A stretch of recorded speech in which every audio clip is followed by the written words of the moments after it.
Curry వేడివేడి రైస్లోకి చాలా బాగుంటుందండి. అందరికీ నమస్కారం అండి. మా మాట స్వాగతం. ఈరోజు పచ్చిరొయ్యలు ఎండు మాగాయ బద్దలు కలిపి కర్రీ చేస్తున్నానండి. ఎలా చేయాలో చూపిస్తాను రండి. ముందుగా మాగాయ బద్దలు బాగా కడుక్కోవాలండి. ఎందుకంటే ఉప్పు వేస్తాం కదండి, ఉప్పు అంతా పోయేలాగా బాగా కడుక్కోవాలండి. 40 సార్లు కడుక్కోవాలి. కడుక్కుని ఇదిగోండి సాల్ట్ అంతా పోయేలాగా శుభ్రం కడిగేసాను. ఇప్పుడు 10 నిమిషాలు నానబెట్టాలండి మాగాయ బద్దలను. గిన్నె పెట్టుకుని ఆయిల్ వేసుకోవాలండి.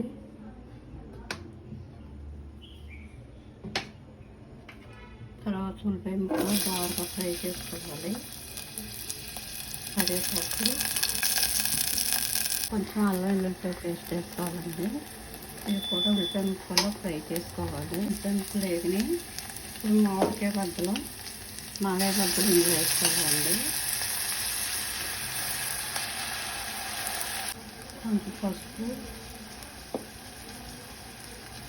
కొంచెం కారం వేసుకోవాలండి. సాల్ట్ ఆల్రెడీ మాగాయ బద్దలు కదండి, ఉప్పు ఉంటుంది కాబట్టి ఉప్పు వేయక్కర్లేదు. చూసి చాలా పోతే కనుక వేసుకోవాలండి. ఇప్పుడు వాటర్ వేసుకోవాలి.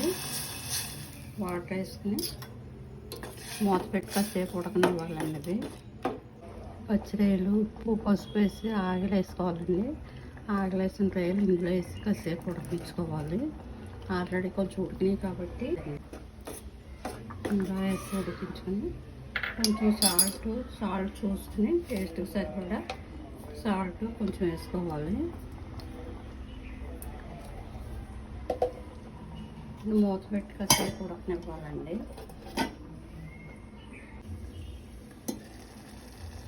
ఇవ్వండి చాలా బాగా ఉందండి. కూర స్మెల్ కూడా చక్కగా వస్తుంది. గుజ్జుగా చాలా బాగా ఉడికిందండి. పెద్ద పులుపు ఉండదు. మాగాయ ముక్క అదండి. ఒకసారి ట్రై చేసి చూడండి.